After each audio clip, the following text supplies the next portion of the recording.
The countdown is on. In just 4 days, Kansas City could secure a spot in soccer history and even earn some time in the international spotlight. KC is one of 22 American, Canadian, and Mexican cities vying for the chance to host matches for the 2026 FIFA Men's World Cup. It's expected some 16 cities will be chosen, with 10 or 11 of those in the U.S. And we know fans will be excited to see soccer in KC. The push to bring the World Cup to town started years ago. FIFA's governing body selected the North American joint bid in 2018. Since then, major work has been going on behind the scenes to secure a spot as a host city. FIFA members even came to KC last October and seemed impressed by what they saw. You know, my experience here has always been the hospitality has been great. The football has been great. You also have the investment of your community, whether it be fans or, as I said, the leaders that are standing behind me, into the sport. Now, Arrowhead Stadium would host the matches if the Metro gets its moment, and we hope it does.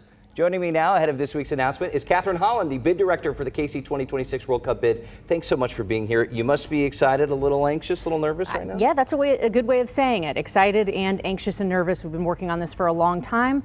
I joke that we're in the 120th minute of regulation, and we're ready to hear the announcement. Right. We know, and we just showed a map of all the cities that are bidding for matches here. Kansas City is one of the smallest for consideration. Also, really, you look at the middle of the country, there's kind of a dead spot. Kansas City is right here.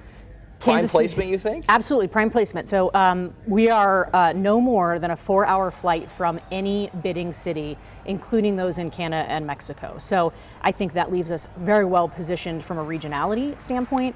The crux of our bid was really about representing the entire Midwest. The matches would happen in Kansas City. However, we believe that we could pull from all of the sort of surrounding states.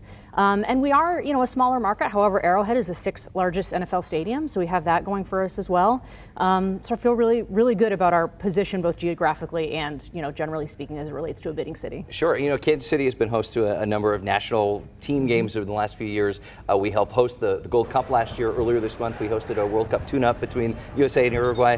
How much of that weighs into FIFA's decision when it comes to picking host city? Because the interest is here. The interest is absolutely here. I think it's certainly helpful. I think we were able to focus on all of the investment that has gone into infrastructure to support the sport of soccer.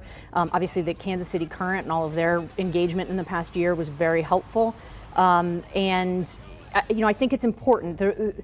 We know we have the support of U.S. Soccer. It was important during the site visit, though, to showcase Kansas City and our soccer community to the folks that were coming in and representing the FIFA delegation who live overseas and haven't necessarily had a reason to come here. So I think we did a good job of presenting Kansas City in the Midwest in a really positive way. So you mentioned two things. You mentioned flights and you mentioned KC Current. Yes. No secret that these are big infrastructure projects that are happening in Kansas City that are going to be done before 2026, as well as the streetcar line being extended. Yep. Do you have a hand in that? Or are you pushing leaders and saying, hey, look, we really would like this, it would sweeten the deal for FIFA? We are obviously very engaged with local, regional, even state, leadership all the time as it relates to this project. And it is helpful to be able to sort of mark it on the calendar and remind people that this might be happening. And if they choose to sort of use it as a deadline, that's very helpful as well. So I would say that we're collaborating in an incredible way with those folks, and any infrastructure improvement would help. Well, and leaders know if that's done before 2026, millions of dollars are coming to Kansas City. Absolutely. So it's a win-win for sure. Absolutely, yes. Okay, so Thursday is the big announcement. If Kansas City is selected, what's the process? What happens next? What should we look forward to? So yes, Thursday, June 16th, everybody is invited down to a public watch party in the Power and Light District from 3:30 to 5:30. We hope we get a big turnout to just help support our bid efforts.